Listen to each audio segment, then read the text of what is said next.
Oh yeah, I had to get me some of this. I was just winding down for the evening. I had my feet up. I was probably about to nod off and everything. But then I said to myself, I gotta talk about this Marcia Lucas thing, man. I got to. What's up, guys? This is the Gospel According to Mark with a C. He is I, and I am he. Just taking some time to tell you exactly what's on my mind. So glad that you're here with me, my friends. Won't you be? Won't you be? Won't you be my neighbor? Hi, neighbor. So we're gonna talk about this, right? and I'm sure a lot of you have heard about it already, but I gotta break this shit down on this channel right here because I talked about this a long time ago. A long time ago when most of us saw the NyQuil trilogy or the sequel trilogy, some people call it.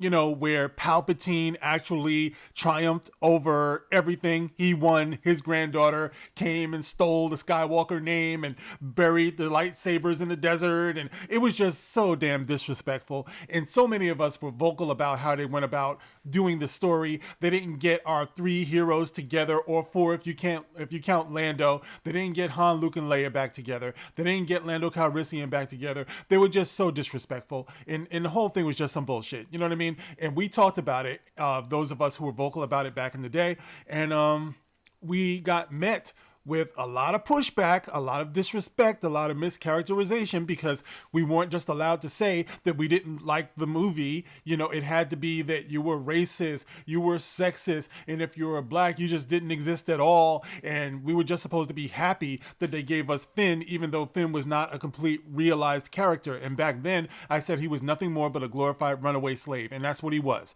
All right, he could have been so much more. And John Boyega is so talented, and just the wasted opportunity all the way around. You know what I mean? Wasted new characters, wasted old legacy characters, wasted storylines, wasted John Williams, wasted everything that George Lucas gave to us. Okay. And included in what George Lucas gave to us, you also have as part of that legacy, a very important part of that legacy was Marcia Lucas, George Lucas's wife at the time. Now, I'm going to confess to you guys, all right? I didn't know the story of Marcia Lucas. I did not know this. I know a lot of people are acting like they knew it all along, but I'm going to be honest with you. I did not know, So come to find out that she is actually credited with saving the whole thing, Star Wars, because she was a very talented, capable editor, who took the story that was given to her and she saw more than what it was,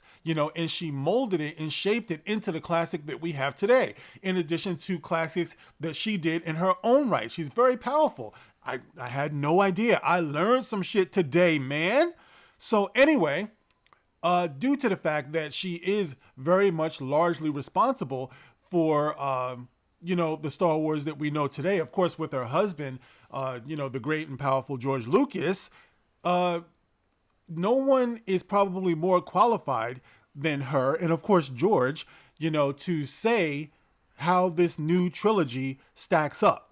So that's where we find ourselves today, because she actually did speak about this, right? And I'm going to read just a little bit out of this article here, all right, to put it all in context for you guys, okay? So this I'm getting from IGN.com, right? And it says here, Marcia Lucas was furious over the Star Wars sequel trilogy. They don't get it, she says. The Academy Award-winning editor doesn't mince words about the sequel trilogy. She's Academy Award-winning too. This chick, she is no joke. Okay, so I think we need to listen to what she has to say about this. So it says she doesn't, Disney Star Wars sequels certainly have their fans, but Marcia Lucas doesn't count herself among them. The Oscar-winning editor behind the original trilogy and ex-wife to George Lucas makes her thoughts on the sequels very clear in her scathing foreword to the book Howard Kazanjian, A Producer's Life. I hope I pronounced that right. In the foreword, Lucas slams Lucasfilm president Kathleen Kennedy. I'm sure Kathleen Kennedy right now is feeling a little bit more like Jan Brady. She's sitting someplace like, Marcia, Marcia, Marcia. She's so hurt right now, right? So it says here, she slams Lucasfilm president Kathleen Kennedy and The Force Awakens director J.J. Abrams. I love it. I love this woman. She's so sexy to me right now. Shake it, baby. You know what daddy likes.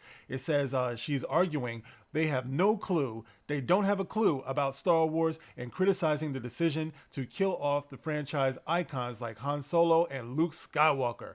They don't get it, Lucas writes, and J.J. Abrams is writing these stories. When I saw the movie where they kill Han Solo, I was furious. Absolutely, positively, there was no rhyme or reason to it, I thought. Yeah, exactly. Now, I remember sitting in the movie theater, and it's just the way, I mean, you're talking about Han motherfucking Solo right now, okay?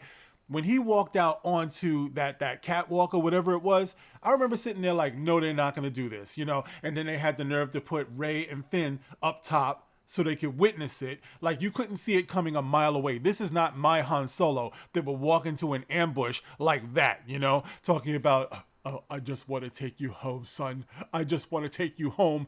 No, that's not Han Solo. That's not the scoundrel that we all know and love. He doesn't get taken out like that. And then when he did get taken out, I was mortified by the fact, not that he got taken out, but the fact that I didn't feel anything when he got taken out. Am I the only one who experienced that, where I was prepared to have some serious Star Trek II, The Wrath of Khan, Death of Spock moment? That's what I should have been, a mess. You know what I mean? I should have been all types of red eyes and snotty nose and snot bubbles. Nothing. I felt nothing. And that was an absolute failure. And then when you go on to like one of the next scenes and you have Leia walk past Chewbacca and you don't have a funeral scene or anything like that, I was like, yo,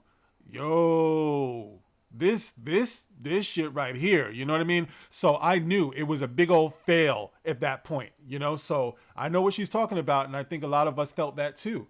So, you know, so she goes on and says, you don't get the Jedi story. You don't get the magic of Star Wars. You're getting rid of Han Solo, and then at the end of this last one, they have Luke disintegrate. They killed Han Solo. They killed Luke Skywalker. They don't have Princess Leia anymore, and they're spitting out movies every year. Lucas seems to have little love for Daisy Ridley's Rey either, pointing out the many unanswered questions surrounding the character and her background pre-episode 9, when this forward appears to have been commissioned. And they think it's important to appeal to a woman's audience, so now their main character is female, who's supposed to have Jedi powers, but we don't know how she got Jedi powers or who she is. It sucks. The storylines are terrible. Terrible. Just awful. Woo! I love it. I love it. Now, I've already heard people try to retort to what she's saying by saying, oh, well, we don't know how Luke got his Jedi powers either. Listen up, muttonhead. Luke says in Return of the Jedi, the Force runs strong in my family. That's all you need to know. The Force runs strong in his family. I have it. My father has it. My sister has it.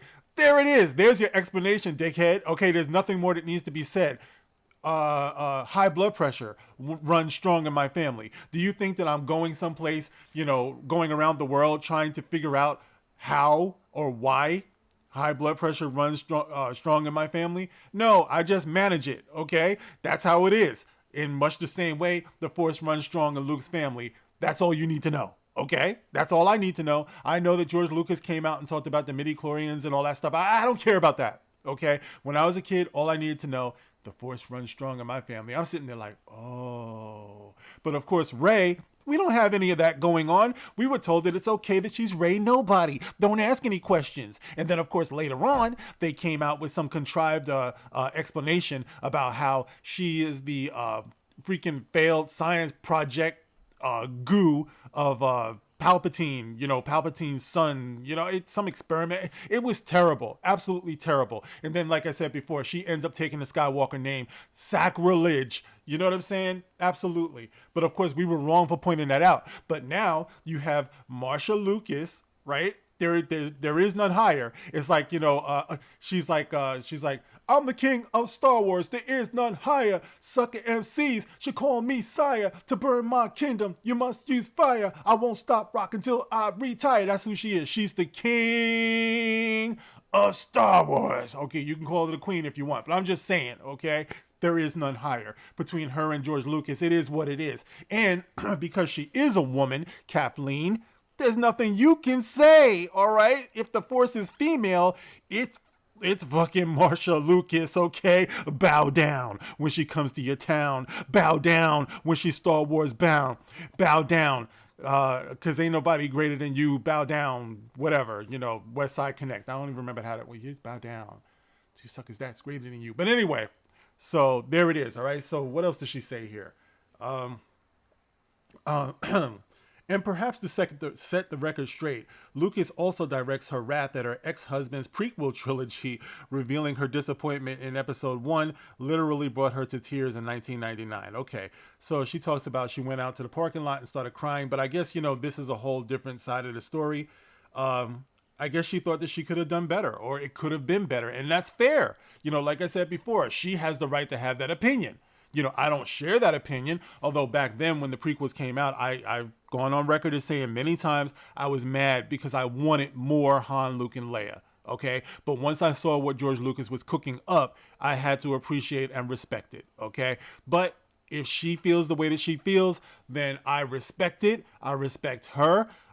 When it comes to the sequels, I certainly agree with what she is saying, and I just think that it's great. I think that it's great that she's able to sound off and say how she feels after all that she's accomplished and all that she's done. Nobody is more qualified than her. All right, guys, so I just wanted to report on that. So you guys can get in the comment section and let me know how you feel about this. How do you think Disney is going to take this? What do you think they're going through right now? With all of the, the story group and all of those pricks who work there and everything, all of the fanboy tears people, the Ryan Johnsons and all that stuff. This is a great day. This is a wonderful day. Oh my God, I think I'm gonna cry. But anyway, you can get in the comment section. I gotta end this now, and let me know how you feel. You can like, you can share, you can subscribe. Catch you on the next one, guys. I gotta go. This is the Gospel According to Mark with a C. Rock on. Love you, Marcia.